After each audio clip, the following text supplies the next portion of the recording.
اثر کا وقت ختم ہونے پر ہے، بہت لیٹ ہو گئے، اٹھتے ہی آپ کو اثر پڑھنا، اب یہ نہیں جانتا مغرب کا، چونکہ جب اٹھے تب اس کے لیے وقت ہے، تبھی اس کو فوراً ادا کر دینی۔ خام و خواہ کے دو نمازوں کو ملا کر پڑھنا فرض، اپنی جگہ اپنے وقت پر نماز فرض ہے، کبھی بھی نہیں پڑھ سکتے، ٹھیک ہے؟ تو لہٰذا قضا اگر ہو جائے، جیسے ہی یاد ہے ارے ظہر کا وقت تھا، فوراً کرنا ہے، اثر تک انتظار نہیں، ڈبل وضو کرنا، ڈبل فلاں کرنا، فوراً اب کچھ لوگوں کو تو اتنی لازمی ہوتی ہے کہ مسجد میں جاتے وضو کر کے، اگر جماعت ختم ہو گئی تو اب جان دو قضا ہو گئی، اب آپ مغرب میں پڑھ لیں گے، سر چلے جاتے، ارے بھائی آپ واپس جا رہے ہیں، ہو گئی نا جماعت، کیا فائدہ، تبھی آپ کو پڑھنا۔ اور جو شخص مسجد میں داخل ہو اس نیت سے کہ نماز پڑھو، جماعت ہو بھی گئی، آپ صلی اللہ علیہ وسلم فرمایا وہ نماز وہیں پڑھے، اس لیے پوری جماعت کا ثواب ملے گا، اس کی نیت تھی، ٹھیک ہے؟ تو بہرحال قضا نماز کو تبھی پڑھنا ہے، اور جو نماز جان بوجھ تقاضا بنا اور آگے بڑھے۔ پھر کسی نے سوال کیا قضاء عمری کے تعلق سے کیا ذکر ہے، کیا قضاء عمری کی نماز پڑھی جا سکتی ہے حدیث کی روشنی میں؟ قضاء عمری نام کی کوئی نماز نہیں ہے، اس کا پڑھنا کوئی سنت نہیں ہے، یہ بدعت ہے اور یہ غلط نماز ہے۔ قضاء عمری کیا ہوتی ہے بتا دوں، ایک رات طے کرتا آدمی، جگنے کی رات، چاہے وہ معراج ہو، برات ہو یا قدر ہو، اور اس میں 2 رکعت فجر کی قضاء عمری، 4 رکعت ظہر کی قضاء۔ اس کا مطلب کیا کہ سال بھر جو زندگی بھر جو فجر چھوڑا وہ 1 منٹ میں کمپلیٹ ہو گئی، زندگی بھر جو ظہر چھوڑا وہ کمپلیٹ ہو گئی، زندگی بھر اثر۔ اگر اتنا آسان ہوتا تو پھر انسان مرنے سے پہلے بس 10-15 منٹ مل گئے تو کافی، قضاء عمری فجر، قضاء عمری فجر، ظہر، اثر، مغرب، اور بس چلا گیا۔ نماز کو تو کبھی نہیں آیا لیکن نمازی بن کر جا رہا اللہ کے بعد، ایسا ہو جائے؟ ایسا نہیں ہوگا۔ رسول اللہ پوری زندگی نماز پڑھتے رہے، پوری زندگی خود سے نماز پڑھتے رہے۔ آپ نے کبھی پڑھی قضاء عمری؟ صحابہ نے پڑھی کبھی قضاء عمری؟ نہیں، ٹھیک ہے؟ تو قضاء عمری کوئی نماز نہیں ہوتی۔ اب آئیے ایک مسئلہ بتا دوں، اس کا علم ہو جاتا ہے انشاءاللہ، یہ مسئلہ قضاء عمری کا رہے گا ہی نہیں۔ جو نماز چھوٹ جاتی، چوک ہو گئی، بھول ہو گئی، یاد نہیں رہا، بے ہوش تھے، یہ نمازوں کی قضا ہوتی ہے، ٹھیک؟ جو نمازیں چھوڑ دی جاتی ہیں وہ نمازیں فوت ہو جاتی ہیں، وہ نمازوں کی کبھی قضا نہیں ہو سکتی۔ معلوم ہے یہ مسئلہ آپ کو؟ بہت سے لوگ معلوم نہیں رہتا، اس لیے قضاء عمری پڑھ رہے ہیں۔ مجھے معلوم ہے مسلمانوں اور مسلمان میں 5 وقت نماز فرض ہے، اور میں نے اب ظہر چھوڑی تو یہ نماز فوت ہو گئی، ڈیڈ، اس کی قضا نہیں ہوتی۔ جو چھوٹ جائے، چوک جائے، بھول جائے، اس کی قضا ہے، جو چھوڑ دے وہ فوت ہو گئی، مر گئی وہ نماز آپ کی، معلوم ہے آپ کو؟ تو جو جان بوجھ کر چھوڑی، چاہے 30-40 سال ہو، مر گئی سب نمازیں، ختم ہو گیا، اب ریپیٹ نہیں ہو سکتی۔ آپ بس آگے جو ہے وہ کیجیے، اللہ سے توبہ کیجیے پچھلوں کے لیے۔ تو قضاء عمری جیسی کوئی نماز سنت ثابت نہیں ہے، یہ ایک بدعتی عمل ہے، اور لوگ بہت زیادہ اس کو آج کل جو ہے اختیار کر رہے ہیں کہ بس کبھی نہیں پڑھتے، اور ایک رات شعبان کی 15 کو پڑھ لو بھلے، اور پوری زندگی اتنا آسان رہتا سال کو سال پڑھنا۔ تو صحابہ رسول اللہ کائے کے لیے نمازیں پڑھتے؟ یہاں تو خوف میں بھی نماز پڑھ رہے ہیں، جنگ کے میدان میں نماز ہو رہی، کائے کے لیے پڑھتے؟ بولتے اب رات آنے والی 15 شعبان کی، اب ان سب پڑھ لیں گے نا قضاء عمری۔ جہاد کرو نا یہاں ڈٹ کر، اس میں پھر تکلیف ہو رہی، پھر آدھے لوگ پڑھ رہے، آدھے پیچھے کھڑے، آدھے جنگ لڑ رہے، نماز میں مر جا رہے، پیچھے دشمن آ جا رہا، کہیں کے لیے اتنا جھمیلا، مت پڑھو۔ ہاں نہیں بھائی، اتنے اس میں بھی پڑھی، مطلب یہ فرض ہے اور وقت پر فرض ہے، کوئی قضاء عمری جیسی نماز نہیں۔ کسی نے سوال کیا کہ قضاء عمری پڑھ سکتے ہیں کیا؟ تو دیکھیے قضاء عمری جیسی کوئی نماز سنت سے ثابت نہیں ہے۔ قضاء عمری کیا ہوتا ہے بتاتا ہوں۔ لوگ کیا کرتے ہیں، زندگی بھر نماز مت پڑھو، 15 شعبان شب برات آتی ہے، 15 شعبان جو کہ ثابت نہیں، 15 شعبان آتی ہے، اس رات 2 رکعت فجر کی قضاء عمری، 2 رکعت 4 رکعت ظہر کی قضاء عمری، 4 رکعت عصر کی قضاء عمری، 3 رکعت مغرب کی، 4 عشاء۔ یہ کیا ہے؟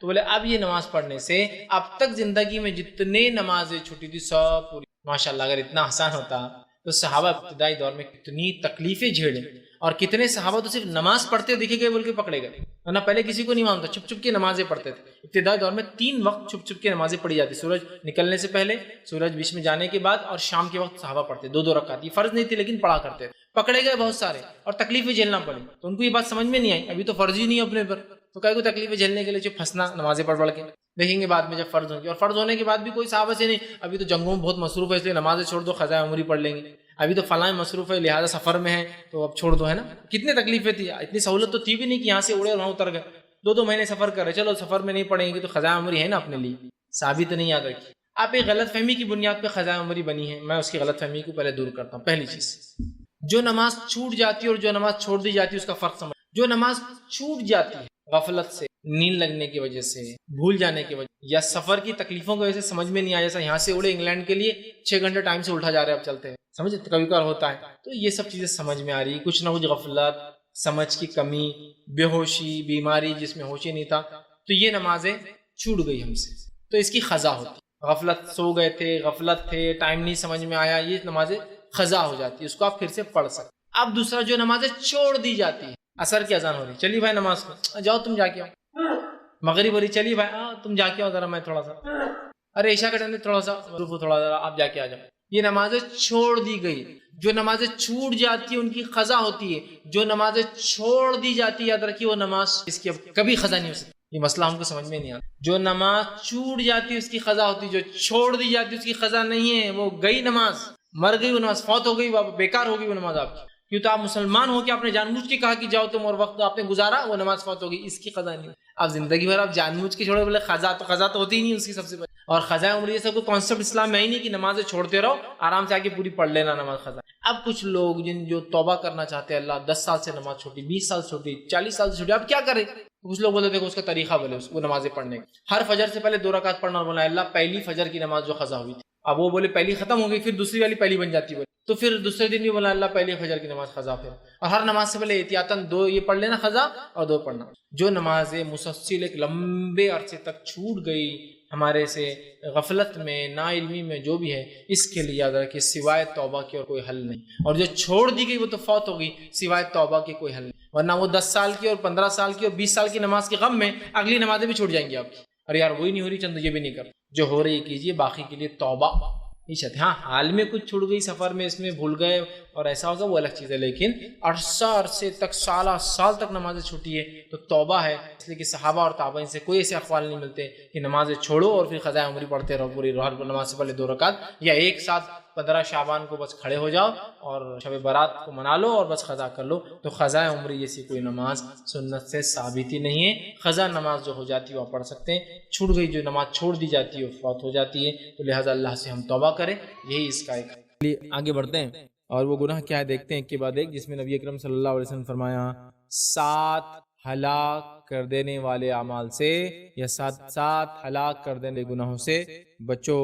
اور پہلا گناہ بیان کیا وہ ہے شرک. آئیے شرک کے بارے میں کچھ باتیں میں آپ کے سامنے. شرک یاد رکھیے یہ توحید کا الٹ ہے. توحید مطلب ایک اللہ کو ماننا، اسی کو اپنا رب ماننا، خالق، مالک، رازق اور زندگی دینے والا اور موت دینے والا، اس کو ماننا. اس کے اسماء اور صفات، اس کے اسماء الحسنہ، اس کے بہترین خوبصورت ناموں پر ایمان لانا، اس کے صفات پر ایمان لانا، اس کے رب ہونے پر ایمان لانا. یاد رکھیے یہ تمام چیزیں یاد رکھیے، اس کو توحید کہتے ہیں. اب میں اکیڈمیکلی نہیں جا رہا ہوں ان چیزوں کے اندر، بس ایک رفلی ایک چیزوں کو موٹے موٹے انداز سے سمجھانے کی کوشش کر رہا ہوں، ٹھیک ہے.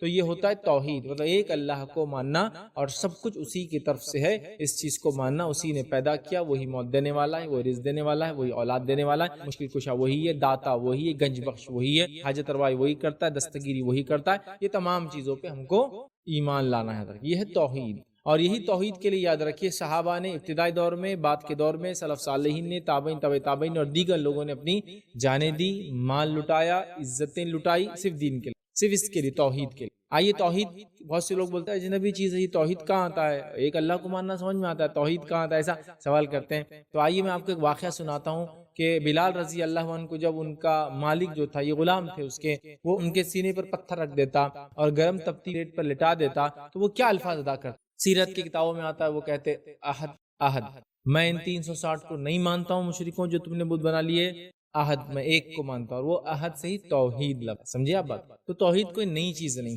یہ الگ بات ہے کہ اس کا علم ہے، یہ ہم کو بتایا نہیں، یا ہم نے یہ سمجھ لیا کہ چونکہ مسلم پیدا ہوئے ہیں تو مسلمان پیدا ہونے کی وجہ سے ہماری توحید تو پوری کی پوری پکی ہی ہے، ہم لوگ کبھی شرک کر ہی نہیں سکتے اور ایک مسلمان مشرک ہو ہی نہیں سکتا.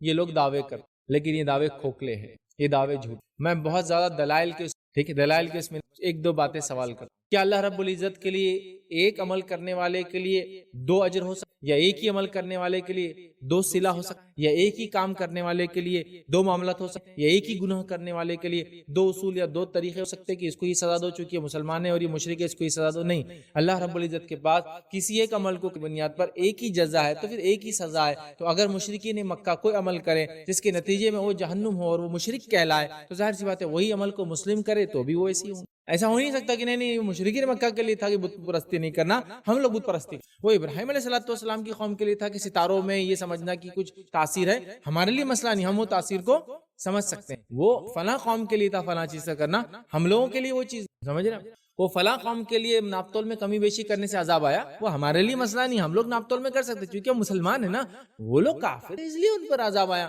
نہیں وہ قوم کے لیے تھا کہ فلاں عمل کرے جنسی اعتبار سے تو وہ گناہ کا عمل تھا، ہم لوگوں کے اعتبار سے حلال عمل ہم کر سکتے ہیں، ایسا نہیں ہو سکتا۔ رب العزت نے جب کسی قوم نے کیا تو اس کو عذاب دیا، تو وہی گناہ اگر ہم کریں گے تو قادر ہے کہ ہم کو وہی سزا دے۔ سمجھ رہا بات؟ اگر اتنی بات سمجھے تو بات میں واضح ہو۔ مشرکین مکہ نے جو ان کا شرک تھا وہ کیا کرتے تھے؟ بتوں کی عبادت کرتے تھے، اور جو بت انہوں نے بنا رکھے تھے وہ ہر دن کے اعتبار سے کچھ بت تھے یا ایک ایک بت تھا، اور کم و بیش 360 ان کے پاس بت تھے، ٹھیک ہے۔ لیکن ان کا یہ عقیدہ تھا، یہ مانیتا تھی، یہ بلیف تھی، اور یہ ایمان تھا ان کا کہ سب سے بڑا جو ہے، سب سے اعلیٰ، سب سے افضل، سب سے اونچا، سب سے عرفہ اور سب سے بلند اور بالا ذات اللہ کی ہے۔ لیکن اللہ کے بعد اللہ کے نام اور صفات سے انہوں نے بہت سارے بت اور کچھ نیک لوگوں کو انہوں نے اپنا معبود بنا لیا تھا۔ اس کے پیچھے ان کا کیا عقیدہ تھا وہ بھی قرآن نے بیان کیا۔ اللہ کے نام مثال کے طور پہ العزا کو انہوں نے بت بنایا تھا، جو کہ اللہ رب العزت کی صفت العزیز کے نام پر انہوں نے بنایا تھا۔ ایک بت انہوں نے المنات بنا دیا تھا، جو کہ اللہ رب العزت کی صفت المنان سے انہوں نے بنا دیا تھا۔ تو مختلف بت انہوں نے بنائے تھے، لیکن وہ بھی اللہ کے نام اور صفات پر انہوں نے بنا دیے تھے، اور کچھ نیک لوگوں کی بت انہوں نے بنا دیے تھے۔ عقیدہ کیا تھا وہ سن لیجیے۔ ان کا عقیدہ تھا، جب ان سے پوچھا گیا یہ جو کرتے ہو ایک ایک دن کچھ پروگرام کرتے ہو، ان کا دن مناتے ہو، یہ حج میں آتے ہو تو سب اپنے اپنے بتوں کو نکالتے تھے خانہ کعبہ میں، اور اندر جو اور باہر جو رہتے تھے، اور ان کا ایک ایک دن مناتے تھے یا کچھ پروگرامز ان کے لیے کرتے تھے، ان کے لیے چڑھاوے چڑھاتے تھے، نظریں کرتے تھے، منتیں مانگتے تھے، مرادیں کرتے تھے، اور یہ بت ہڈی کے، لکڑی کے، پتھر کے، مٹی کے، آٹے کے وغیرہ وغیرہ چیزوں کی انہوں نے بنا رکھے تھے۔ جب ان سے پوچھا جاتا یہ سب چیزیں کیوں کرتے ہو ان لوگوں کے لیے، تو انہوں نے جو جواب دیا، جو قرآن نے نقل کیا، قرآن نے کہا نعبدہم، یہ چیزیں جو ہم کرتے عبادت تھوڑی ہے ان کی، الا لیقربونا الی اللہ زلفا، لیکن یہ جو کچھ ہم عمل کرتے ہیں وہ اس لیے کرتے ہیں کہ ہم اس کو اللہ سے کیا کرے، قریب کر دے۔ تو گویا مشرکین مکہ بھی 360 میں سے کسی کو بھی یہ نہیں مانتے تھے کہ یہ حاجت روائی کرتا ہے، یہ مشکل کشائی کرتا ہے، یہ رب ہے۔ وہ یہ کہتے تھے یہ بت کے سامنے ہم جو کچھ چڑھاوا چڑھاتے ہیں، نیاز منتیں مرادیں کرتے ہیں، یہ صرف ہمارا کام یہ کرتے ہیں کہ اللہ سے ہم کو کیا کرتے ہیں، نزدیک کرتے ہیں۔ اس بیسس پہ، اس ایمان کی وجہ سے، اس عقیدے کی وجہ سے کیا کہلائے؟ مشرکین مکہ، سمجھا؟ اس کی وجہ سے مشرکین مکہ کہلائے۔ اب بتائیے یہی عمل ہم کریں تو کیا ہم مومن ہو سکتے؟ ہم بھی یہ سوچیں کہ چونکہ ان کی یہ سوچ تھی کہ اللہ سیدھے نہیں سنتا، لہٰذا وہ اس سے قریب ہونے کے لیے وسائل اور وسیلے ڈھونڈتے۔ ہم بھی آج کل یہ کہہ رہے ہیں کہ اللہ سیدھے نہیں سنتا، اس سے قریب ہونے کے لیے ہم کو وسیلے چاہیے۔ وہی ایگزیکٹ الفاظ، ما نعبدہم، ہم ان کی عبادت نہیں کرتے الا لیقربونا الی اللہ زلفا، بس یہ تو اس لیے کرتے ہیں کہ اللہ سے ہم کو یہ قریب کر دے۔ ہم لوگ اس لیے دعا سیدھے نہیں مانگتے کہ اللہ سیدھے نہیں سنتا، اس لیے ہم بیچ میں ان کو رکھتے ہیں۔ ہم لوگ ان کے ذریعے اولاد مانگتے ہیں اللہ تعالیٰ سے، ان کے ذریعے اس لیے مانگتے ہیں کہ اللہ سے قریب تھے تو ہم کو نزدیک کر دیں گے۔ ہم حاجت روائی تو اللہ سے کرواتے ہیں، لیکن ان سے اس لیے مانگتے ہیں کہ یہ اللہ کے قریب تھے تو یہ ہم کو ان سے نزدیک کر دیں گے۔ بھائی بات تو وہی ہوئی، اصول تو وہی ہوا، معاملہ تو وہی ہوا۔ پھر اللہ تعالیٰ کے معاملے میں وہ عقیدہ رکھ کے مشرکین کیوں جہنم میں جائیں گے اور ہم کیوں جنت میں جائیں گے؟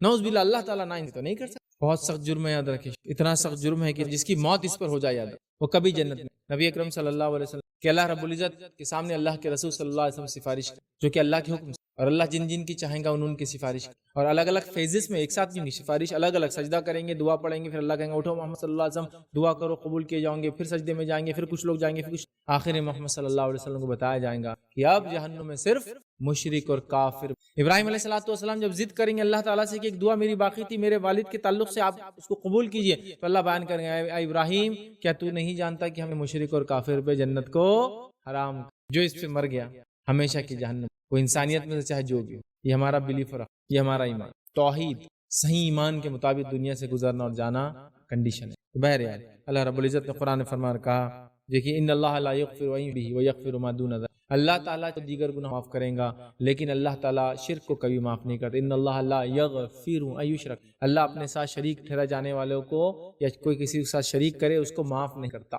لا یغفر، اللہ کی اس کی صفت ہے غفار، لیکن وہ معاف نہیں کرتا ان کو جو شرک کرتے، ٹھیک۔ ویغفر ما، ہاں اس کے علاوہ گناہ چاہے تو معاف کر، یہ معاف نہیں کرتا۔ دوسری جگہ اللہ رب العزت نے فرمایا رکھا انہ من یشرک باللہ فقد حرم اللہ علیہ الجنۃ ومأواہ النار، جس نے اللہ کے ساتھ شریک ٹھہرا تو انہ من یشرک، جس نے اللہ کے ساتھ شرک کیا تو اللہ رب العزت فرما رہا فقد حرم اللہ علیہ الجنہ، اللہ نے اس کے لیے جنت کو حرام قرار دیا، ومأواہ النار، اس کا ٹھکانہ جہنم کی آگ ہے، اور ایسے ظالموں کو مددگار نہیں ملے گا چونکہ اس پہ ظلم کیا۔ اور قرآن کا اگر آپ پورا مطالعہ کریں تو جہنمیوں میں سے کوئی ایک بھی کمپلین نہیں کریں گے اللہ کے خلاف اس معاملے میں کہ ہم پہ ظلم ہوا، ہم کو اپنے جہنم میں ڈالا شرک کی وجہ سے، سب مانیں گے ہاں خطا تو ہوئی، غلطی، سمجھ رہے ہیں بات۔ تو بہرحال سب سے پہلا کام یہ کرنا ہے، اپنے آپ کو اپنی نسلوں کو توحید پر رکھنا ہے، شرک کی لعنت سے اپنے آپ بچانا ہے۔ شرک ایک لعنت ہے اس دنیا میں، شرک ایک لعنت ہے یاد رکھیے آخرت میں۔ شرک دنیا کے اندر تباہی اور بربادی کا باعث بنتا ہے، اور شرک آخرت میں جہنم جانے کی وجہ بنے گا۔ تو بہت سنگین جرم ہے، تفصیلات کا موقع نہیں ہے، ورنہ اس پر میں نے کافی لیکچرز پہلے دے چکا ہوں۔ شرک کی حقیقت، توحید کا بیان، کیا یہ بھی شرک ہے، یہ تمام چیزیں آپ دیکھیں تفصیلات انشاءاللہ۔ چلیے آئیے آگے بڑھتے ہیں۔ دوسرا جو گناہ ہے جو اس حدیث میں گنوایا گیا تھا وہ تھا السحر، کہ جادو۔ جادو کا عربی زبان میں سحر چونکہ اس کو اس لیے کہا جاتا ہے کہ سحر کا معنی ہوتا ہے ایسی چیز جو چھپی ہوئی، اسی لیے ہم لوگ رات کو اٹھتے ہیں اور جو رمضانوں کی راتوں میں اٹھ کر کھانا کھاتے ہیں اس کو بھی سحور یا سحر عام زبان میں ہوتے ہیں، کیونکہ وہ بھی ایسے وقت کھاتے ہیں جب لوگ ہم کو دیکھ نہیں سکتے، اندھیرا ہوتا ہے، یا آپ باہر دیکھیں تو دکھتا نہیں، آپ کو اندھیرا ہوتا ہے۔ سحر کا معنی ہوتا ہے ڈھکا ہوا، چھپا ہوا، ٹھیک ہے۔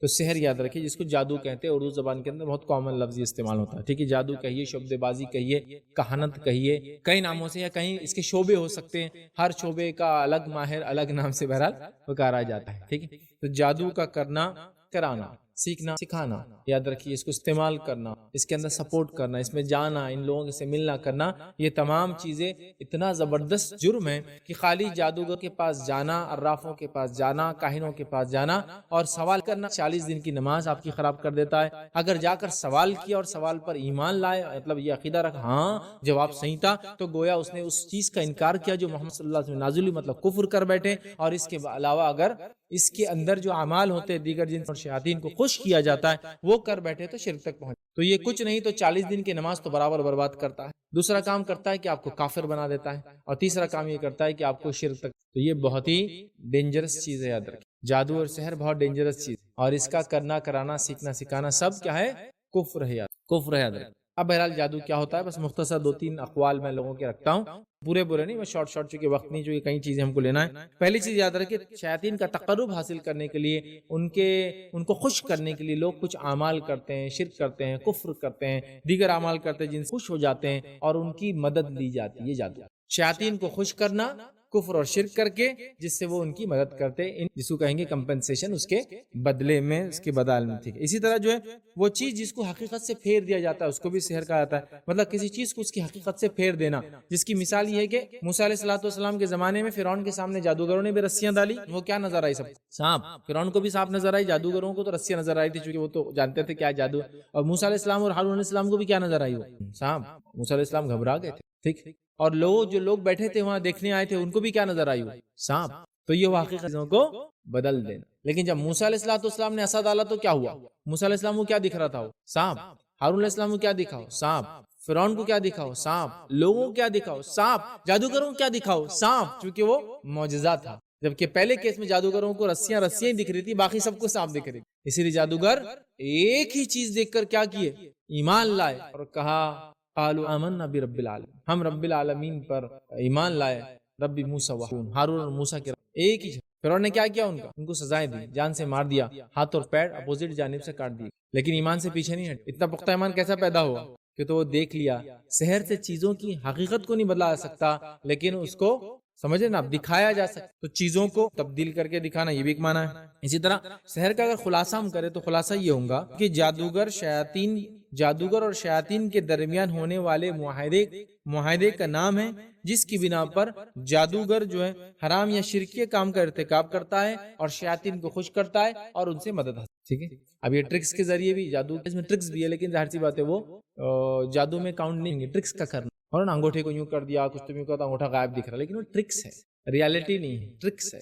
لیکن جادوگری ایک بہت الگ چیز، ٹھیک۔ بہرحال تو جادوگری کرنا، اب اس میں ہوتا کیا ہے کہ جادوگر کفر اور شرک کرتا ہے، یہ سب سے خطرناک چیز ہے جادوگر کفر اور جو جادوگری کرتا ہے، جادو کرواتا ہے، جادوگروں پر ایمان لاتا ہے، مطلب اس کی بات کی تصدیق کرتا ہے، اس کی کل ہونے والی باتوں کی تصدیق کرتا ہے، وہ آدمی کفر کرتا ہے اس چیز سے جو محمد صلی اللہ علیہ وسلم پہ نازل ہو چکی ہے۔ آپ صلی اللہ علیہ وسلم فرمایا جو کسی کاہن یا عراف کے پاس جائے اور اس سے کوئی سوال کرے، اس کی 40 دن کی نماز قبول نہیں ہوتی، اور جو کسی کاہن اور عراف کے پاس جائے اس سے سوال کرے اور اس کی بات کو مان لے جو اس نے کہا ہے، اس نے اس چیز کا انکار کیا جو محمد صلی اللہ علیہ وسلم پہ نازل ہوئی اور محمد صلی اللہ علیہ وسلم پہ کتاب اور سنت، قرآن اور حدیث نازل ہوئی، وہ منکر شریعت ہو جائے۔ اب یہ جادوگر وغیرہ تو میں نے کیسا بتایا، نظر بندی کر کے آپ کی چیزوں کی حیت اور چیزوں کی کیفیت کو بدل دیتے ہیں شیاطین کی مدد لے کے۔ اس کے علاوہ یہ جو شعبدے باز ہوتے ہیں، جو کل کی ہونے کا دعویٰ کرتے ہیں، کل کیا ہونے والا بتانے کی کوشش کرتے ہیں، تو یاد رکھیے جو ہو چکا ہے وہ غائب نہیں ہے۔ تو جادوگر غائب بتانے کا دعویٰ کرتا ہے، اور غائب وہی چیز ہوں گی جو ہونے والی ہے، جو اب تک ہوئی نہیں ہے۔ تو جو ہو گیا، تو جو جادوگر جو ہو گئی چیزیں بتاتے ہیں وہ سب تو ظاہر سی بات ہے واضح چیزیں، اور وہ کیسے بتاتے ہیں آپ کو بس مختصر وقت زیادہ نہیں ہے، ورنہ اس پہ میرے بہت تفصیلی جادو کے اقسام، جن اور شیاطین کی حقیقت، جادو کی حقیقت اور اس کا علاج بہت ڈیٹیل لمبے تو میرے لیکچرز کا میں سب سے لمبا لیکچرز اسی ٹاپک، تقریباً 2 گھنٹے 45 منٹ، 2 گھنٹے 40 منٹ، 2 گھنٹے 50 منٹ تک کے میرے لیکچرز، 4 سے 5 بڑے آپ دیکھیے اس کے، اتنی تفصیل میں نہیں جاؤں، لیکن مختصر ہوتا یہ کہ ہر انسان جب پیدا ہوتا ہے تو شیطان کے اندر سے ایک شیطان پیدا ہوتا ہے، شیطان اس پیدا ہوئے شیطان کو ہمارے ساتھ لگا دیتا ہے، جو ساری زندگی میرے اور آپ کے ساتھ رہتا ہے، اس کو بولتے ہیں قارین، ہمزاد ہوتا یہ ہے کہ وہ میرے ساتھ بھی ہوتا ہے، آپ کے ساتھ بھی ہوتا ہے۔ اب وہ جادوگر جو ہوتا ہے وہ اپنے ہمزاد کو دیگر شیاطین کو خوش کر دیتا ہے، کفر کر کے خوش کرنے کے بعد وہ کیا کرتا ہے، جب اس کے پاس کوئی شخص جا کر بیٹھتا ہے، ٹھیک ہے، تو وہ اپنے ہمزاد یا شیطان کو بولتا ہے اس کے شیطان سے بات کر، اور میرے ہمزاد کو یا میرے شیطان کو وہ تمام چیزیں معلوم ہوتی جو میرے ساتھ زندگی میں ہوئی ہے۔ اس لیے میں نے کہا جو ہو چکا ہے وہ غائب میں نہیں کاؤنٹ ہوتا ہے کبھی بھی، کیونکہ وہ تو ہو چکا ہے، سمجھ رہا؟ تو پھر وہ کیا کرتا ہے، پچھلی باتیں بتانا شروع، آپ سمجھ۔ اب یہ تو پچھلا، اگلا کیسا بتا پاتا ہے، فیوچر کیسے بتا پاتا ہے، جس کے تعلق سے سوال کیا تھا کہ رسول یہ جو کچھ لوگ ہوتے ہیں جو کل کی بات بتانے کی کوشش کرتے ہیں، غائب کی بات جو ہونے والی باتیں کوشش کرتے ہیں، اور کچھ باتیں اس میں سے صحیح بھی ہوتی ہے، تب نبی اکرم صلی اللہ علیہ وسلم نے فرمایا کہ ہوتا یوں ہے کہ یہ جو کاہن ہوتا ہے، اس کا ایک جو ہے شیطان ہوتا ہے یا اس کا جو قارین ہوتا ہے، وہ جو ہے ان کے جو ہے لیولز ہوتے ہیں، الگ الگ اوپر ایسے شیطان ہوتے ہیں۔ تو ہوتا ہے کہ ان کو پہلے آسمان تک جانے کی چھوٹ ہے۔ جب فرشتے آپس میں ڈسکس کرتے ہیں کہ اللہ تعالیٰ نے اس بندے کے ساتھ کیا فیصلہ کیا ہے، تو یہ سن لیتا ہے اور سنتے ہی نیچے والے کو بولتا ہے، لیکن بولنے سے پہلے مطلب اس کے بولنے کے فوراً بعد اس کو ایک آنکھ کا انگارہ مار دیا جاتا ہے، لیکن وہ نیچے والے کو بول دیتا ہے، اس کا نیچے والا اس کے نیچے والے کو، اس کے نیچے والا اس کے نیچے والے کو، حتیٰ کہ وہ نیچے والا سب سے نیچے والا اس کے قارین کو، اور قارین پھر کاہن کے کان میں بات ڈالتا ہے، لیکن یہ ایک سچ کو 100 جھوٹ کے ساتھ ملا کے ڈالتا ہے، جو کہ وہ جو آدمی ہوتا ہے نا شبد باز، وہ پھر آپ سے نکلواتا ہے، آپ کی سائیکولوجی سے کھیل کر کے وہ سب کر لیتا ہے جیسے، تو ایک سچ ہوتا ہے جو فرشتوں سے آتا ہے، تو یہ بھی غائب نہیں ہے، یہ وہ چیزیں ہیں جو غائب کی دے دی گئی فرشتوں کو کہ اب جا کے لاگو کر دو، لوگوں کے فیصلے ہوتے ہیں نا ڈیلی کے ڈیلی فیصلے، وہاں سے چرا لیتے، تو یہ ہو گیا۔ آگے کیسے بتا، اب یہ لوگ دل کی بات کیسے بتائیں، بہت سارے لوگ بولتے رہے، وہ ایک کے پاس ہم گئے تھے، فیض بھائی آپ کا لیکچر سنے اور ہمارے گھر والوں نے لے کے چلے گئے، جب وہاں گئے تو ہم دل میں برا بھلا بولنے لگے، تو انہوں نے بولے بیٹے ایسا نہیں بول، گالیاں نہیں دیتے، تو ایک دم ارے ان کو کیسا معلوم ہوگا دل میں ہم گالیاں دے رہے، یہ بھی ہوتا ہے لوگ، اور بچے پریشان ہو جاتے ہیں، نوجوان وہ ہو جاتے ہیں، اور چونکہ شبد باز یہی کرتے ہیں، تو آئیے یہ کیسا ہوتا ہے وہ بھی آپ کو بتا دیتا ہوں۔ حدیث کے اندر واضح الفاظ ہے کہ شیطان انسانی جسم میں خون طرح دوڑتا۔ اب کیا ہوا، ایک واقعہ سنیے نبی اکرم صلی اللہ علیہ وسلم کے زمانے کا۔ آپ صلی اللہ علیہ وسلم کے زمانے میں ایک یہودی بچہ تھا جس کا نام ابن سیاد تھا۔ ابن سیاد کے تعلق سے کچھ لوگوں نے یہ سوچا تھا، اور کچھ صحابہ کی قول موجود ہے کہ انہوں نے کہا کہ یہ بھی دجال ہے، یا پھر دجال جو 30 آنے والے قیامت تک جو سب سے بڑا 30واں ہوں گا، تو یہ 1 سے 29 کے بیچ میں سے کوئی ایک دجال، ٹھیک۔ تو اس طرح کا صحابہ میں سے کچھ صحابہ کا اس معاملے میں اقوال موجود۔ نبی اکرم صلی اللہ علیہ وسلم نکلے، اور آپ جہاں وہ سو رہا تھا، وہ جھاڑوں کے بیچ میں سو رہا تھا، چپتے جانے لگے، ایک جھاڑ کے پیچھے چھپ جا رہے تھے اب کھجور کے، پھر دوسرے جھاڑ کے، تاکہ نزدیک پہنچے، تاکہ دجال ہوں گا تو اچانک۔ اس کی ماں نے دیکھ لیا اور کہا کہ اے ابن سیاد جو ہے، محمد جو ہے تیرا پیچھا کر رہے ہیں۔ پھر اللہ کے رسول صلی اللہ علیہ وسلم کے پاس گئے، اور کافی لمبا مکالمہ ہے، وقت نہیں مجھے کیا کیا ان کا ڈسکشن ہوا، لیکن اس کے بعد اللہ کے صلی اللہ علیہ وسلم نے آخر میں سے ایک سوال کیا میرے دل میں کیا، اور اس نے کہا الدخ۔ نبی اکرم صلی اللہ علیہ وسلم پر یہ واقعے سے کچھ دیر پہلے سورہ دخان کی کچھ آیتیں نازل ہوئی۔ نبی اکرم صلی اللہ علیہ وسلم نے بھی بات کس کو بھی نہیں بتائی، یہ بات صرف آپ کے پاس، لیکن وہ پوری بات کو وہ بھی نہیں بتا پایا، اس نے دخان نہیں کہا، دخ، کچھ نہ کچھ قریب پہنچا اس کی، سمجھ رہے آپ بات؟ تو پتہ چلا یہ دل کی باتیں بھی کچھ حد تک بتا سکتے ہیں، تو آپ ڈرنا نہیں سکتے، یہ سب شبد بازی، یہ سب کفریہ کام ہے، ٹھیک۔ اللہ رب العزت نے کیا بیان کیا قرآن کے اندر، یاد رکھیے، میں نے تو یہ چند جملوں میں چند حدیثوں کے سب ملا کر میں نے اکثر باتیں آپ کے سامنے رکھ دی، پچھلی باتیں کیسی بتاتی، اگلی باتیں کیسی بتاتے، دل کی بات کیسے بتاتے۔ اب آئیے اللہ رب العزت نے قرآن کے اندر کیا کہا، اور جادو کے تعلق سے بات یاد رکھیے، جادو اثر رکھتا ہے، یہ جسمانی اثر بھی رکھتا ہے، ذہنی اثر بھی رکھتا ہے، سائیکولوجیکل بھی اس کا اثر ہے، اور فزیکل اس کا اثر بھی ہو سکتا ہے۔ فزیکل اثر جن اور شیاطین تکلیف دے کر آپ کو کر سکتے ہیں، سائیکولوجیکل اثر وہ آپ کے مائنڈ کو امبیلنس کر سکتے ہیں، اندر کے کیمیکلز کو امبیلنس کر سکتے ہیں، اور بہت ساری چیزیں بہرحال وہ کر سکتے ہیں، بیماریوں کی شکل بیماریاں دے سکتے ہیں، جس کے تعلق سے واضح دلائل احادیث کے اندر موجود ہے۔ اسی لیے حدیث میں اللہ کے رسول صلی اللہ علیہ وسلم نے فرمایا، جو شخص طاعون کے مرض کے اندر میری امت سے انتقال کرے گا وہ شہید کہلائے گا، کیونکہ طاعون شیطان کے ذریعے پھیلایا جاتا ہے۔ پچھلی امتوں کے لیے عذاب تھا، امت کے لیے عذاب نہیں ہوگا، تو جو اس میں مریں گا وہ شہید کہلائیں گے، ٹھیک ہے۔ تو چلیے آگے بڑھتے ہیں۔ اللہ رب العزت نے قرآن میں کیا فرمایا، سورہ بقرہ سورہ نمبر 2 آیت نمبر 102 میں اللہ فرماتا اور کہتا ہے وَاتَّبَعُوا مَا تَتْلُو الشَّيَاطِينُ عَلَى مُلْكِ سُلَيْمَانَ وَمَا كَفَرَ سُلَيْمَانُ وَلَكِنَّ الشَّيَاطِينَ كَفَرُوا يُعَلِّمُونَ النَّاسَ السِّحْرَ۔ اللہ نے فرمایا کہا کہ وہ لوگوں نے شیاطین کی اتباع کی جو سلیمان کے ملکیت میں شامل تھے، اور سلیمان نے کبھی کفر نہیں کیا، لیکن شیاطین تھے جو کفر کرتے تھے۔ کیسا کفر کرتے تھے؟ یعلمون، جادو سکھا کر، جادو کا سکھانا سیکھنا یہ کیا ہے؟ کفر ہے۔ آپ کوئی سوال کریں گا پھر اللہ تعالیٰ نے جب یہ غلط تھا تو کیوں ہم کو دیا جادو؟ بھیجنا ہی نہیں تھا دنیا میں۔ دیکھیے اللہ رب العزت نے دنیا کو آزمائش بنایا، ٹیسٹ بنایا ہے، یہ ٹیسٹنگ گراؤنڈ ہے، اور ٹیسٹنگ گراؤنڈ میں ہر وہ چیز ہونا چاہیے جو ایک انسان کو عقیدہ، اس کے معاملات، کچھ ایک گاڑی ہے جس کو کمپنی لانچ کرنا چاہتی ہے، لانچ کرنے سے پہلے کئی ہزار کلومیٹر اس کے ایک ڈیفائنڈ ایریا میں چلایا جاتا ہے، جس میں سب سے رفسٹ روڈ بنائے جاتے ہیں، جس میں سب سے ٹفسٹ حالات کریٹ کیا جاتا ہے تاکہ وہ گاڑی کی ساری چیزوں کی آزمائش۔ تو ایک بندہ مومن جب دعویٰ کرتا ہے ایمان کا تو رب العزت اس کو آزماتا ہے، یہ بھی ایک آزمائش۔ تو کوئی یہ کہنے جادو نہیں ہونا تھا یار اچھا ہوتا تھا، تو پھر آزمائشیں نہیں ہونا تھا تو پھر تو سبھی اچھے ہو جاتے تھے، ٹھیک ہے؟ تو بہرحال یہ کفر ہے، یہ بات قرآنی آیت سے میں سمجھتا ہوں واضح ہو گئی، یاد رکھیے، ٹھیک ہے؟ اسی طرح جو ہے جادوگری وغیرہ یہ تمام چیزیں یاد رکھیے، بہت خطرناک ہے، ہلاک کرنے والی چیز ہے، دنیا کو ہلاک اور برباد کرنے والی چیز ہے، اور آخرت کو لیکن بہت معمولی سمجھ کے آج کل ہم لوگ کرتے ہیں۔ ہر چھوٹی چھوٹی بات کو جادو جادو جادو جادو کرو، جادو کے ذریعے لوگوں کو پیچھے کرنے، جادو کے ذریعے بیماریاں دینا، جادو کے ذریعے اپنے بدلے نکالنا، جادو کے ذریعے اپنے حسدوں کو پورا کرنا، جادو کے ذریعے لوگوں کو تکلیفیں پہنچانا، جادوگروں کے ذریعے لوگوں کی کامیابیوں کو ناکامی بدلنے کی کوشش کرنا۔ یاد رکھیے جادوگری جو کرتا ہے، جو کرواتا ہے، تمام چیزیں کفر ہے۔ جادو کا علاج جادو سے کروانا یاد رکھیے یہ بھی صحیح نہیں ہے، جادو وغیرہ تمام چیزیں ہے لیکن اس کا علاج کتاب و سنت میں موجود ہے، ہم کو اسی طریقے سے علاج کروانے کی ضرورت ہے، اس بات کو ہم اچھے سے سمجھ لے۔ یاد رکھیں۔ آئیے تیسرا گناہ جو ہلاک کر دینے والا ہے، برباد کر دینے والے ہمارے اعمال کو، وہ کیا ہے؟ وہ ہے قتل، جو نبی اکرم صلی اللہ علیہ وسلم، قتل ایک بہت ہی مہلک چیز ہے، ہلاک کرنے والی چیز ہے۔ قتل دنیا کے اندر جو ہے فساد مچا، قتل دنیا کے اندر فساد کریٹ کرتا ہے، یاد رکھیے۔ اور آج ہم دیکھتے ہیں قتل ہر جگہ عام ہو چکا ہے۔ نبی اکرم صلی اللہ علیہ وسلم اس کی پیشن کو پہلے ہی کر دی تھی، قیامت سے پہلے قتل عام ہو جائے گا، یہ اس کی چھوٹی علامتوں۔ عام ہو جانا مطلب یوں ہی ہو۔ اور قتل کیسے کیے جا رہے ہیں، کس اندازے سے کیے جا رہے ہیں، کس دھڑلے سے کیے جا رہے ہیں، لوگ ایک دوسرے کا خون بہانا کتنا معمولی سمجھ رہے ہیں، میں آپ کو کیا بتاؤں، منصوبوں اور ارادوں سے اور پلاننگ سے آیا جا رہا ہے۔ قتل کر کے واضح اعلان کر کے جا کے پولیس اسٹیشن میں اپنے آپ کو حوالے کیا جا رہا ہے۔ قتل کر کے قتل کے اندر پوری ٹیکنیکلٹیز کو اپنے ذہنوں میں رکھتے ہوئے قتل کیا جا رہا ہے، تاکہ ٹیکنیکلٹیز کو ذہن میں رکھتے ہوئے قتل کریں گے تو بعد میں جو کیس بنے گا وہ ویک بنے گا، آپ سمجھ ویک بنے گا۔ پورا چیزیں ہو رہی ہے، انسانوں کو قتل کرنا بہت سنگین جرم ہے۔ صرف ایک آدمی کو مارنا کتنا بڑا جرم ہے، اللہ رب العزت نے سورہ مائدہ سورہ نمبر 5 آیت نمبر 32 سے فرمایا، جس کسی نے ایک انسان کا قتل کیا بنا کسی وجہ کے، چاہے مسلم ہو چاہے غیر مسلم ہو، اس کی مثال ایسی ہے، اس کا گناہ ایسا جیسے اس نے ساری انسانیت کا قتل کیا، اور جس کسی نے ایک انسان کی جان بچا لی، اس کا ثواب ایسا جیسے اس نے ساری انسانیت کو زندگی دی۔ ایک جان کسی کی بھی یاد رکھے، بڑی اہمیت یاد رکھے، اس میں مومن کی جان اور اہمیت ہمیں یاد رکھے۔ لیکن آج ہم دیکھتے ہیں قتل عام ہو چکا ہے۔ اللہ کے رسول نے حدیث میں واضح کیا کہ سب سے پہلے حساب جو بندوں میں ہونے والا ہے وہ قتل یا خون کا ہونے والا ہے، اور اللہ کے معاملے میں معاملہ نماز کا طے ہوگا، اور بندوں کے معاملے میں معاملہ خون کا معاملہ، قتل کا معاملہ ہوگا، کسی کا خون بہائے گا۔ آج خون کتنے دھڑلے سے بہایا جا رہا ہے، میں آپ کو کیا بتاؤں۔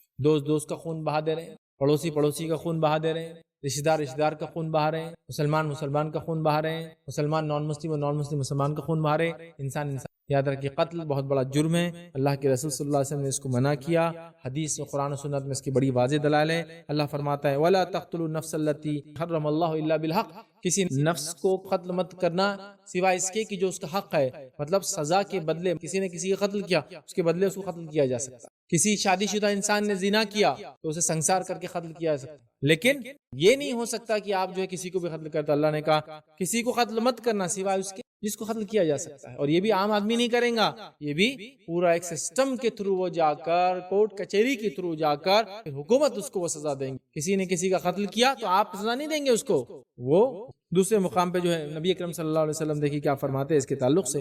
ویسے تو قرآن میں کئی آیتیں، وقت نہیں پوری رکھو، ایک آیت مثال کے طور پہ رکھی۔ جابر رضی اللہ عنہ صحیح مسلم کی روایت ہے، رسول اللہ صلی اللہ علیہ وسلم نے فرمایا اور کہا، عرفات کے میدان میں جب آپ پہنچے، حج کا معاملہ تھا، آپ نے خطبہ دیتے ہوئے ارشاد فرمایا، کہا بے شک تمہارا خون، تمہارا مال حرمت والے ہیں، جس طرح تمہارا یہ دن، تمہارا یہ اس مہینے کے اور تمہارے شہر کی۔ بے شک اللہ کے رسول، بے شک تمہارا خون اور تمہارا مال تمہارے لیے ایسی حرمت والا ہے جیسے یہ دن، ٹھیک ہے، جیسے یہ مقام، اور جیسے اللہ کے رسول صلی اللہ علیہ وسلم فرمایا جیسے تمہارا یہ دن اور تمہارا یہ مہینہ اور تمہارا یہ شہر ہے۔ اور دن تھا عرفات کا، مطلب حج والا دن تھا، مقام تھا مکے کا جو کہ حرمت والا ہے، اور اسی طرح آپ نے فرمایا اور یہ شہر جو مکہ حرمت والا ہے، اور وہ مہینہ جو ذوالحجہ کا ہے وہ بھی محترم ہے، حرمت والا۔ بہت حرمت ہے انسانی جان کی، یہ بات ہم اپنے ذہنوں میں رکھ لے، یاد رکھیے۔ اسی طرح جو ہے نبی اکرم صلی اللہ علیہ وسلم نے کتنی ساری باتیں بیان کی، دیکھیے میں آپ کو سناتا ہوں کچھ باتیں۔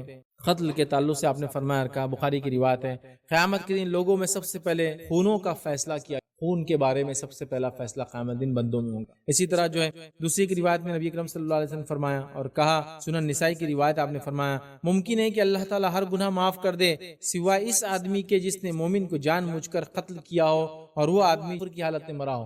ممکن ہے اللہ سارے گناہ معاف کر دے لیکن دو گناہ معاف نہیں ہوں گے، ایک جس نے قتل کیا ہو مومن کا اور دوسرا جس نے کفر کیا ہو۔ اسی طرح ایک اور روایت میں جامع ترمذی کیا فرماتے ہیں، کہتے ہیں اگر آسمان اور زمین والے سب کے سب ایک مومن کا خون بہانے میں شریک ہو جائے تو اللہ تعالیٰ سب کے سب کو جہنم میں اٹھا کے ڈال دیں گے۔ جتنے لوگ انوالو اور انگیج ہوں گے نا قتل میں، سب کو سزا ملیں گی۔ اسی لیے آج بھی ہم دیکھتے ہیں بہت سارے ملک جس میں اسلامی قوانین ہیں، اگر ایک آدمی کا قتل چاہے جتنے لوگوں نے مل کر کیا ہو، سب کو سزائے موت دی جاتی، سب کو سزائے موت دی جاتی ہے۔ آگے آئیے نبی اکرم صلی اللہ علیہ وسلم کیا فرماتے ہیں، جب دو مسلمان اپنی تلواریں نکالتے ہیں اور جب دو مسلمان اپنی تلواریں نکالتے اور ایک دوسرے پر حملہ ور ہوتے تاکہ ایک دوسرے کو قتل کریں تو دونوں کے دونوں جہنم میں جانے والے ہیں۔ تو سوال کرنے والے نے سوال کیا، صحابہ نے کہا اللہ کے رسول صلی اللہ علیہ وسلم دونوں کیوں جائیں گے؟ قتل کرنے کو جب دو لوگ تلوار نکالتے آپس میں اور لڑ پڑتے ہیں اور ایک دوسرے کو قتل کر دیتا ہے لیکن دونوں جہنم میں جائیں گے، مطلب جو مارا گیا وہ بھی جہنم میں اور جو مرا وہ بھی جہنم میں۔ تو پوچھا گیا یہ مرنے والا کیوں جہنم میں جائیں گا، جس نے مارا سمجھ میں آ رہا ہے؟ تو نبی اکرم صلی اللہ علیہ وسلم فرمایا، مرنے والے کی نیت بھی یہ تھی کہ اس کو مارنا، مسئلہ یہ ہوا کہ سامنے والا اس پہ غالب آ گیا، ورنہ دونوں کا انٹینشن کیا تھا، ایک دوسرے کو قتل، دونوں جہنم میں۔ نیت کتنی اہم چیز ہے۔ ہاں جیسا قابل نے حابیل کو مارا، حابیل کی نیت تھی کہ میں تو قابل کو ماروں گا نہیں، اس کو جو کرنا ہے، اس نے جو بھی سیلف ڈیفنس میں تھا کیا، اپنے بھائی کو قتل کا کوئی ارادہ نہیں تھا، اور قیامت تک جو ہے قابل کو ہر قتل کے بدلے گناہ میں، کیونکہ اس نے گناہ کی شروعات کی، ٹھیک ہے۔ تو لہٰذا قتل قتل قتل قتل بہت بڑا جو خون بہانا بہت بڑا جو مذاق اور معمولی نہ سمجھے، ٹھیک ہے۔ تو لہٰذا ہم کبھی وہ نہیں کریں، اور انسان قتل یوں ہی نہیں کرتا، ہر چیز کا ارادہ ہونے سے پہلے انسان سوچتا ہے، سوچ ارادے میں بدلتی ہے، ارادہ پکے ارادے میں بدلتا ہے، اور پھر وقت میں۔ لہٰذا کبھی بھی یہ سوچ رکھے، اللہ میں کبھی کسی کو، میرے ہاتھ سے کسی کو تکلیف نہ پہنچے، کبھی کسی کو نہ بہے، اور کبھی ایسا کوئی کام نہ ہو جس سے میں کوئی گناہ کر بیٹھوں، خاص طور سے یہ ہمیشہ دو، کیونکہ آدمی کبھی غصے میں آ جاتا ہے، اچانک ہونے والے قتل بھی ہوتے ہیں کہ آدمی کو سمجھ میں نہیں، اچانک ہو گیا، کسی نے اپنی بیوی کے ساتھ کسی آدمی کو ایسا عمل کرتے جو غلط تھا، اس کو جوش آ گیا، اس کا انٹینشن نہیں تھا مارنا، نیت یہاں نہیں تھی، لیکن جو غصے میں آیا رہا ایکشن لیا، کسی کی نیت نہیں تھی کسی کو مارنا، لیکن دو گاڑیاں آپس میں ٹکرا گئی، انٹینشن نہیں تھا اس کا کسی کی، وہ آدمی سمجھیے اس بات، سمجھیے اس بات۔ تو لہٰذا قتل بہت ہی سنگین جرم ہے، یاد رکھیے۔ آئیے چوتھا گناہ جو نبی اکرم صلی اللہ علیہ وسلم نے گنوایا، وہ گناہ کون سا تھا؟ سود کا کھانا۔ سود کا کھانا اس حدیث میں چوتھا گناہ تھا جو سنگین جرم ہے جو انسان کرتا ہے، اور اللہ رب العزت نے قرآن میں فرما رکھا، وَحَلَّ اللَّهُ الْبَيْعَ وَحَرَّمَ الرِّبَا، اللہ تعالیٰ نے تجارت کو حلال قرار دیا اور سود کو، ربا کو حرام۔ سود میں سمجھتا ہوں سب جانتے ہیں، انٹرسٹ یوسری جس کو انگلش میں کہتے ہیں، سود خوری، اور جو بھی بہرحال الگ الگ جگہوں پہ الگ الگ نام سے سود کی چلن ہے، سمجھ رہے ہیں بات کو، یہ تمام چیزیں شریعت میں حرام ہے۔ مطلب کسی کو ایک پیسے کی کچھ مخصوص رقم دینا، مخصوص وقت کے لیے دینا، ٹھیک ہے، اور اس سے مخصوص فائدہ اٹھانا کہ بھائی تم کو میں دوں گا 100 روپے ایک سال کے لیے، اور ہر مہینے تم مجھے 100 روپے کے بدلے 2 روپے لا کر دیتے رہوں گے، یا پھر جب تک 100 روپے نہیں چکاتے ہو ہر ماہ تم مجھے 2 روپے 3 روپے 4 روپے لا کے دیتے رہوں گے۔ تو ایک مخصوص رقم ہے، مخصوص وقت کے لیے دی گئی ہے، جو کہ ادھار ہے، یہ یاد رکھی کنڈیشن۔ میں نے انویسٹ کیا، میں نے بزنس سے پیسہ لگایا، وہ ایک الگ مسئلہ ہے، وہاں بھی فکس رقم ہوتی ہے، فکس ٹائم کے لیے ہوتی ہے، لیکن وہ انویسٹمنٹ ہے، پروفٹ اینڈ لاس میں شامل ہے۔ یہاں ایک مخصوص رقم ہے جو ادھار دی گئی، اور ادھار کے بدلے آپ کو فائدہ مل رہا ہے، مخصوص فائدہ مل رہا ہے، مخصوص وقت تک فائدہ مل رہا ہے، ٹھیک ہے۔ تو ہر وہ ادھار جو نفع لائے وہ سود یاد رکھیے۔ اسی لیے جب کوئی کسی کو ادھار دے، اور جس کو ادھار دی گئی وہ عام طور سے آپ کو کھانے پینے کے لیے نہیں بلاتا تھا، اب خاص طور سے بلا رہا ہے تو مت جائیے، اس لیے کہ وہ بھی ایک نفع، اس پیسے کے بدلے آپ کو نفع دے رہا ہے۔ میرے کو 10,000 روپے چاہیے، لیجیے 10,000 روپے، 10,000 روپے جیسے میں نے دیے، سامنے والا بول رہا ہے کہ چلیے چائے پی کے آئیں گے، یہ چائے ہو کے ہمیشہ پلاتا تھا، عام طور سے دیتا تھا نہیں، تو پھر آپ سمجھ رہے ہیں، کیونکہ یہ بھی نفع لانے والا، ٹھیک ہے۔ تو ہر وہ قرض جو نفع لے کے آئے، جس کو اس میعاد طے کی جائے، ٹرم طے کیا جائے، مخصوص اس کے بدلے رقم زیادہ لی جائے، یہ سب کیا ہوتا ہے؟ سود ہوتا ہے۔ اس بات کو سمجھنے کی سخت ضرورت ہے، لیکن سود ہمارے ماحول ہو چکا ہے، تجارت حلال ہے، سود کو اللہ رب العزت حرام قرار دیا۔ آئیے دوسری جگہ قرآن میں اللہ نے کیا فرمایا سنیے، یہ سورہ بقرہ کی آیت نمبر 278 اور 279 ہے، تفصیل میں پڑھیے ان آیتوں کو بعد میں جا کے، اللہ کیا فرمایا سنیے، یا ایھا الذین آمنوا اتقوا اللہ وذروا ما بقی من الربا، اے وہ لوگوں جو ایمان لائے اللہ کا تقوی اختیار کرو اور جو سود باقی ہے اس کو چھوڑ دو۔ پھر فرمایا دیکھیے سنیے، من الربا ان کنتم مؤمنین، اگر تم ایمان والے ہو تو بقیہ ربا، مطلب صحابہ وغیرہ پہلے یہ چونکہ حلال تھا، پہلے ان کے پاس چلن تھا تو وہ لوگ سود پہ دیا۔ تو قرآن نے اب کیا کہا، اے وہ لوگوں جو ایمان لے اللہ کا تقوی اختیار کرو اور جو سود باقی ہے اس کو چھوڑ دو۔ قرآن کی آیت آ گئی تھی تو اب رکھنا نہیں ہے، اس کو چھوڑنا ہے۔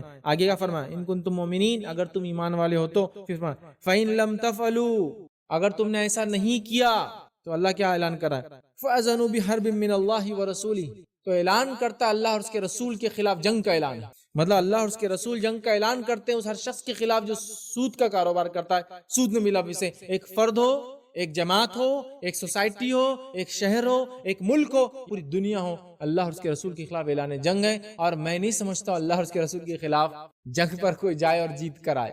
اسی لیے پہلے زمانے میں تو یہ چیز نظر نہیں آتی تھی، آج کے زمانے میں ہر 10 سال میں ایک غبارہ پھوٹتا ہے، دھن، اور پوری دنیا کا پیسہ بلیک ہول میں چلا جا رہا ہے نہیں جا رہا ہے۔ شیئر مارکیٹ گر گیا، کتنے پوائنٹ گر گیا؟ آج 800 پوائنٹ گر، کتنا نقصان ہوا؟ 3 لاکھ کروڑ۔ کہاں گئے؟ پھگا پھوٹا 3 لاکھ کروڑ تو کیش دیا تھا نا ہم نے، تو لاس ہوا تو گئے کہاں؟ یہ سودی اکنامی نے کیا کیا معلوم آپ کو؟ پیسے کو ہٹا دیا۔ اصلی پیسہ سونا یا چاندی ہوتا تھا، آج بھی ہے، قیامت تک رہیں گا۔ تو نوٹوں کی گڈیوں پر اور آنکڑوں ڈیجٹس پر جو آپ کے پاس بکس میں آتے ہیں، زیادہ خوش مت ہوئیے۔ آپ میں سے میں نہیں سمجھتا کسی نے چاندی کا سکہ چلایا ہوگا، سونا تو بہت پہلے بند ہوگا، چاندی والے بھی کوئی نہیں ہے۔ میری بات سنیں، کوئی بوڑھا آدمی سن رہا ہو 80-90 کا، تو اس نے چلایا ہوگا، 80-90 میں پیدا نہیں، 80-90 سال پرانا آدمی، اس نے چلایا ہوگا چاندی کے کچھ سکے اشرف، یہ یہاں بھی نظام اسٹیٹ میں بھی تھے اور بھی جگہ تھے۔ اس کے بعد چاندی بھی گئی، چاندی کے بعد کیا آیا؟ تانبا آیا۔ تانبے کے کچھ سکے میں نے بھی استعمال، کیونکہ وہ بہت کامن بھی استعمال ہوتے ہیں۔ تانبے کے بعد کیا آیا؟ پیتل آیا۔ پیتل کے 20 پیسے کسی کو یاد ہے ایک دم چمچماتے ہوئے؟ ٹھیک ہے۔ پیتل کے بعد کیا آیا؟ جرمن آیا۔ جرمن کے بعد سٹیل اور لوہے کا مکسچر لے کے آئے ہیں نا، چھوٹے چھوٹے اچھے بہت خوبصورت سکے ہوتے تھے وہ۔ آج کل جو 1 روپیہ 2 روپیہ ہوتے ہیں، ویسے میں چھوٹے 10 پیسہ بہت خوبصورت آتے تھے وہ، تو ہم لوگ تو خرچ کرنے کے بدلے سے جمع کر کے ہاتھ میں ہلاتے تھے، ٹھیک ہے۔ پھر وہ آ گئے تو وہ کچھ لوگوں نے دیکھے، ہمارے چھوٹے بچوں نے تو میں سمجھتا 5 پیسے 10 پیسے بھی انہوں نے 50 پیسے تک بھی نہیں دیکھے۔ ابھی تو ڈائریکٹ کتنے 50 پیسے کے اوپر چلتا ہے نا، 50 پیسے چھوٹے سکے ختم ہو گئے۔ لیکن اب جو جنریشن ہے ان میں سے بہت سارے لوگ ایسے جو سکہ اور نوٹ بھی استعمال، دیکھیے نوٹ تو کاغذ ہے بھائی، سکہ تو ایٹ لیسٹ ویلیو لاتا ہے، اس کے ویٹ تو بکیں گا تو کچھ تو بھی دیں گا، اگر اس کی ویلیو نہیں دیں گا تو ویٹ تو بھی دیں گا۔ نوٹ تو کچھ بھی نہیں دیتی ویلیو، ایک جنگ ہو جائے کسی ملک میں، وہ نوٹ تھیلوں کی تھیلا لوگ لا کے پھینک دیتے چونکہ اس کی نو ویلیو ہو جاتی۔ کرنسی سونے یا چاندی میں تھی، نہ چاندی آج بھی ہے اور قیامت تک۔ تو جب کرنسی کو بدل دیا جاتا ہے، سونے چاندی سے نکال دیا جاتا ہے، کاغذ میں، بانڈز میں، اور کیا ہے، سٹاکس میں اور شیئر مارکیٹ میں اور ڈیجٹس میں اور کریڈٹس میں اور ڈیبٹ کارڈز میں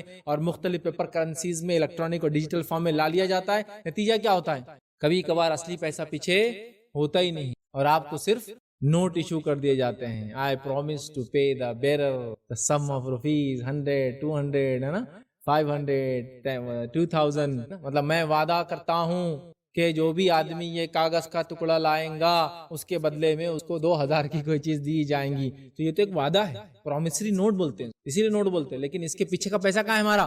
جو سونے اور چاندی بھی کبھی ہمارے ماں باپ نے، باپ داداؤں نے رکھا تھا بینکوں میں، اس بھروسے پہ کہ بینک نے کہا سونا چاندی لاؤ، اس کے بدلے ہم جتنا سونا چاندی تم لاؤ گے اتنے نوٹس ایشو کریں گے۔ سونا چاندی تو لے لیا، اس کے بعد نوٹس ایشو کی، ہم کو سونا چاندی تو کبھی دکھائی نہیں، پھر نوٹس پہ نوٹس ایشو کی، اور ایک سکے کے بدلے پہلے سکے کے رقم کے برابر نوٹ ایشو کی، پھر سکے کے رقم کے برابر دگنی نوٹیں ایشو کر دی انہوں نے، چونکہ کوئی آ کے سکہ لے نہیں رہا تھا سونے کا، اس کے بعد تگنی کر دی، اس کے بعد چوگنی کر دی، اور آج پیچھے سونا غائب ہو گیا۔ بولے اب سونا ہٹ کے اب ڈالر ہے پیچھے، ڈالر کو گرنے مت دو، ڈالر گر گیا کرنسی۔ ابھی میں نہیں جانتا ڈالر کے پیچھے بھی کوئی سونا، ڈالر کے پیچھے کوئی بیکنگ نہیں، کوئی آؤنس میں گولڈ نہیں، کچھ بھی نہیں ہے، ڈالر بیکار ہو گیا۔ بہت ساری بار یہ ساری چیزیں فلسفی نظر، لیکن یہ سود خوری اکنامی کا نتیجہ۔ اور جو ریئل کرنسی کی، ان کی ویلیو کبھی گرتی، کبھی گھٹتی، کبھی بڑھتی نہیں ہے۔ نبی اکرم صلی اللہ علیہ وسلم کے زمانے میں 1 درہم کے اندر 1 مرغی وغیرہ آ جاتی تھی، 1 درہم ہوتا تھا 4 گرامز آف سلور کا۔ آج بھی کیا بولتے ہیں اس کو، اصیل مرغی، گوران مرغی اتنے میں آئیں گی، 4 گرام چاندی کے ریٹ میں آج بھی مل جائیں گے۔ تو چاندی نے اپنے ریٹ آج بھی کھویا نہیں ہے، سونے نے اپنی ویلیو آج بھی کھویا نہیں ہے، ہماری کرنسی ویلیو کھوتے جا رہی ہے۔ کتنا کھو رہی ہے کہ 10 گرام سونے کے بدلے، کیا بولوں آپ، مجھے بتایا گیا تھا کہ ہمارے جو والدہ کی والدہ تھے نا، ان کے زمانے میں سونا کچھ 4 روپے 4.5 روپے تولا تھا، ہے نا، خواب دکھ رہی، مطلب سونا اور پیسہ تقریباً برابر، یا 40 روپے ہوا، پھر اس کے بعد 400 روپے تک دیکھا، والدہ کے والد صاحب کا نکاح تو بتائیں 400 روپے تولا تھا، مطلب ایک 10 30 40 سال کے 20 سال کے اندر کرنسی اتنی گری کہ اب وہی سونا خریدنے کے لیے 400 روپے لگنے لگے۔ پھر 2001-2 کا زمانہ کچھ لوگوں کو اگر یاد ہو تو 4,000 روپے میں بھی تولا لیا گیا تھا، ہے نا، جس کی شادی وہ پیریڈ بھی ہوں گی تو 4,000 روپے تولا لوگوں نے لیے ہیں، تو اب وہی 10 گرام کتنے میں آ رہا تھا؟ 4,000 میں۔ یہ کیوں ہوا؟ یہ ویلیو کیوں چینج ہوئی؟ یہ سود کا نتیجہ۔ اب کیا ہوا بھیا؟ 2020 میں 40,000 کی بات کر رہے ہیں ہم لوگ، 40,000 ٹو 10 گرامز، اور وہ 10 گرام بھی پیور ہے کہ نہیں وہ نہیں معلوم ہے۔ انا للہ و انا الیہ راجعون، چونکہ دھوکے باز سناروں نے کیا کیا، پورا مارکیٹ کرپٹ کر کے رکھ دیا، سمجھا؟ تو سود ایک پھگا بنتا ہے بڑا، اور پھگا جب بڑا ہوتا ہے پھولتا ہے تو کتنا اچھا دکھتا نا، اتنا کیا بڑا ہو گیا، اور ایک پن لگتی پھٹ، اور جب نیچے گرتا تھا 2-4 چندی والے ٹکڑے گرتے جن کا ویٹ لیس ہوتا، بس سودی اکنامی ایسی بڑھتی، بوم ہوتا، ڈن بول کے، اور حال یہ ہو جاتا ہے کہ ہر آنے والی اکنامی دوسری اکنامی کو کرش کرتا ہے۔ بہرحال چلتا رہیں گا، سود کے خلاف اللہ اور اس کے رسول نے جنگ کر دیا ہے، کوئی اس سے جیت نہیں سکتا ہے قیامت تک، یاد رکھیے۔ سود تباہی ہے، سود بربادی ہے، سود بہت خطرناک چیز ہے، پھر بھی امت مسلمہ سود کو آج عام سمجھتی ہے، کھاتی اور پیتی ہے، اس میں جو ہے عام سمجھتی ہے، چلتا ہے، جینے کا طریقہ ہے، جب نہیں چلتا ہے تو نہیں چلتا ہے۔ نبی اکرم صلی اللہ علیہ وسلم فرماتے ہیں اور کہتے ہیں، کوئی شخص چاہے کتنا سود لے لے، اس کا انجام آخرت میں جو ہے قلت اور خسارہ ہی ہو۔ کوئی شخص کتنا بھی سود پہ کچھ بھی کر لے، دنیا میں مالدار، کروڑ پتی، لکھوں پتی، یہ پتی وہ پتی بن جائے، لیکن آپ صلی اللہ علیہ وسلم فرما رہے ہیں آخرت میں اس کے لیے خسارہ ہی ہے، سود سے فائدہ کچھ نہیں ہے، دنیا میں ہو سکتا دکھے لیکن آخرت میں صرف اور صرف خسارہ ہے۔ آئیے ایک دوسری روایت سنیے، اللہ کے رسول صلی اللہ علیہ وسلم کیا فرماتے ہیں۔ رسول اللہ صلی اللہ علیہ وسلم نے لعنت بھیجی ہے سود کے کھانے والے پر، سود کے لینے والے پر، سود کے لکھنے والے پر، اور ان کے گواہ بننے والوں پر، سب پہ لعنت۔ لینے والا، دینے والا، لکھنے والا اور گواہ سب لعنتی ہے۔ ہمارے پاس کچھ لوگ متقی پرہیزگار ہے، صرف گواہ بن جاتے، لیتے دیتے نہیں، ہم وٹنس بن جاتے، اس میں گارنٹر۔ اللہ کے رسول نے سب پہ لعنت بھیجی کنٹینیوسلی، لینے والا، دینے والا، لکھنے والا اور گارنٹر، اس میں سب پہ لعنت بھیجی۔ تو سود خطرناک چیز۔ آئیے پانچویں چیز جو ہلاک کر دینے والی ہے، جو حدیث میں آتا ہے، اس حدیث کے اندر اس میں 7 چیزوں کو ہلاک کر دینے والا بتایا۔ پانچویں چیز یاد رکھیے، یتیم کا مال کھا لینا۔ اب یتیم کون ہوتا ہے یہ بات یاد رکھ لیجیے، بس مختصر بتاتا ہوں۔ یتیم وہ بچہ ہوتا ہے جس کے والد کا انتقال اس کے بالغ ہونے پہلے ہو جائے۔ 2 کنڈیشن ہے، بالغ ہونے سے پہلے والد کا انتقال، والدہ کے انتقال سے یتیم نہیں ہوتا، لیکن والد کے انتقال کے بعد والدہ بھی انتقال کر جائے اگر وہ غیر بالغ ہو تو پھر وہ دوہرا یتیم کہلاتا ہے، لیکن اصلی یتیم والد کے انتقال ہے۔ کب؟ بالغ ہونے سے پہلے، ورنہ سب کے والدین کبھی نہ کبھی انتقال کر جاتے ہیں۔ 40 سال، 50 سال، 60 سال کا بھی انسان اس کے والد انتقال کر جاتا ہے، تو کیا وہ یتیم ہوگا؟ نہیں، یتیمی صرف والد کے انتقال سے اور بالغ ہونے سے پہلے آتی ہے۔ سمجھ گئے بات کو؟ مطلب بچہ جب چھوٹا رہے تو یتیم کے مال کے قریب مت جاؤ۔ اب یتیم کے مال کا کیوں اتنا تحفظ کیا گیا، یتیم کے بارے میں اتنی باتیں کیوں کہی گئی، قرآن میں 10 آیتیں کیوں بیان کی گئی، احادیث کے یتیم کی فضیلتیں کیوں بتائی گئی؟ اللہ صلی اللہ علیہ وسلم فرماتے ہیں یتیم کی کفالت کرنے والا اور میں اس طرح ہوں گے، ایک دم انگلیاں نزدیک، بہت قریب، دونوں انگلیاں کتنے قریب رہتے، اوپر کتنے بھی دور ہو جاتے نیچے چپکے بھی رہتے، اتنے قریب ہیں۔ اشارہ کیا، راوی کہتے ہیں اشارہ، قریب ہیں، بہت اہم چیز۔ یتیموں کو کیا مقام، بہت مقام، سمجھ رہے ہیں؟ یتیمی یاد رکھیے کمزوری ہے، اور یتیم رائٹس کے اعتبار سے سماج کا سب کمزور فرد۔ یتیمی کیا ہوتی ہے میں نہیں کر سکتا، سمجھا بھی نہیں سکتا، وہ یتیمی سمجھ سکتا ہے یتیمی، کیونکہ میں اگر سڑک سے جا رہا ہوں، میرا بچہ اگر سڑک سے جا رہا ہے، اس کو کوئی چھیڑ دے، اس کو 10 لوگ بولیں اس کا باپ آئیں گا، سیدھے ہو جاؤ، بچہ ہی بولے گا میرا ابا کو بلا کے لا، لیکن یتیم کو یہ بھی بولنے کا حق نہیں، اس کے رائٹس، وہ مالدار بھی ہو سکتا ہے، یتیم مالدار بھی ہو سکتا ہے، یتیم لڑکا بھی ہو سکتا ہے، یتیم لڑکی بھی ہو سکتا ہے، یتیم خاندان اس کا سب کچھ ہوتا ہے، لیکن یتیمی اس کی کمزوری یہ ہوتی ہے اس کے بیک میں کوئی سپورٹ نہیں ہے، اس کا رب تو ہے ہی اس کے ساتھ، لیکن دنیا میں جو ذرائع اللہ نے، تو چونکہ اس کے رائٹس بہت آسان ہوتے ہیں مارنا، اس لیے اللہ نے اس کا سپورٹ سب، اس لیے یتیم کے بارے میں اور بھوکے کے بارے میں قرآن نے بہت کہا، کیوں؟ چونکہ بھوک کے بعد موت ہے اور یتیم سماج کا سب سے کمزور انسان ہوتا ہے، اس لیے دونوں کی اسلام نے بہت وہ کی، بھوک کے روز کھانا کھلانا بڑا اہم چیز ہے۔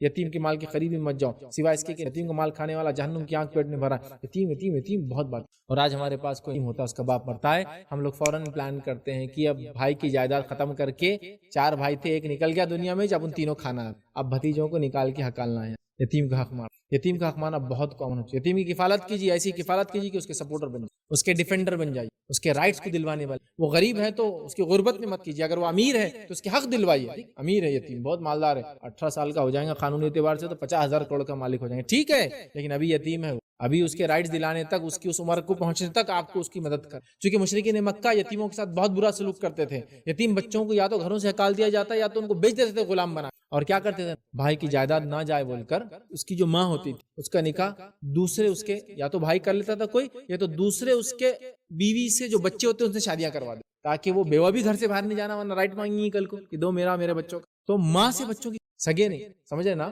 ایک آدمی کو 2 بیویاں ہیں اور لڑکے ہیں، تو کیا کرتے تھے؟ وہ عورت باہر نہ جا بول کی شادی کر، یا تو اٹکا کے شادی۔ اور یتیم بچیوں کیا کرتے تھے معلوم؟ بولتے تھے تم بڑے ہوں گے نا، ہمارے بچوں شادیاں کریں، رکے رہو بیچاریاں رک کے بوڑھی ہو جاتی، شادی نہیں۔ رکنے کا مقصد جائیداد نہ لے کے جا، سمجھ رہے؟ لیکن آج ہم بھی یتیموں کا مال کھانے بن گئے۔ یتیموں کا حق مارنے والے کا کیا معاملہ ہوتا ہے، سنیے اللہ رب العزت قرآن میں کیا فرماتا ہے، سورہ نساء آیت نمبر 10 میں، ان الذين ياكلون اموال اليتامى ظلما انما ياكلون في بطونهم نارا وسيصلون سعيرا۔ اللہ فرماتا کہتا ہے جو لوگ ظلم کرتے ہیں، یتیموں کا مال ہڑپ جاتے ہیں، وہ در حقیقت اپنے پیٹوں میں آگ بھرتے ہیں اور ان قریب جہنم کی دہکتی ہوئی آگ میں ڈال دیے۔ یتیم کے مال کے قریب بھی مت جائیے سوائے اچھی نیت کے، ٹھیک ہے؟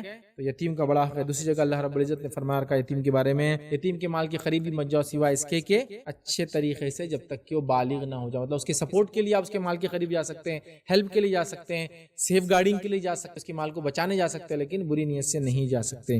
آئیے چھٹا گناہ جو انسان کرتا ہے جو ہلاک کر دینے والا ہے، میدان جنگ سے پیٹ پھیر کر بھاگ۔ میدان جنگ سے پیٹ پھیر کر بھاگنا گناہ کبیرہ ہے، چونکہ ایک آدمی کے بھاگنے سے صفیں ٹوٹ۔ یہ میدان جنگ کے واقعات آپ نے دیکھی ہو یا جنگوں وغیرہ کی تفصیلات دیکھتے ہو تو آپ کو پتا ہو، ایک آدمی اگر جنگ کے میدان سے بھاگو بول کے پلٹ گیا تو کئی لوگوں کی ہمتیں اکھڑنا ٹوٹنا اور جنگے لوگ ہار جاتے ہیں۔ بڑا سخت جرم ہے۔ میدان جنگ سے یاد رکھے پیٹ پلٹ کے بھاگنا حرام ہے، سوائے 2 کنڈیشنز کے اندر پیٹ پھیر کر آپ پلٹ سکتے ہیں۔ پہلا کوئی چال ہو، آلریڈی پلانڈ ہو، کیا ایسا اپن کریں گے تو جائز ہے پیٹ پھیرنا، مطلب پلان یہ تھا کہ اپن ایسا جائیں گے دشمن کے قریب پھر بھاگ جائیں، پلان تھا پہلے سے، تو پھر وہ جائز ہوا۔ اور دوسری شکل یہ کہ آپ اپنے فوج سے اتنے زیادہ ٹوٹ کے دور چلے گئے ہو کہ فوج سے ملنا ضروری ہے تو بھی آپ بھاگ۔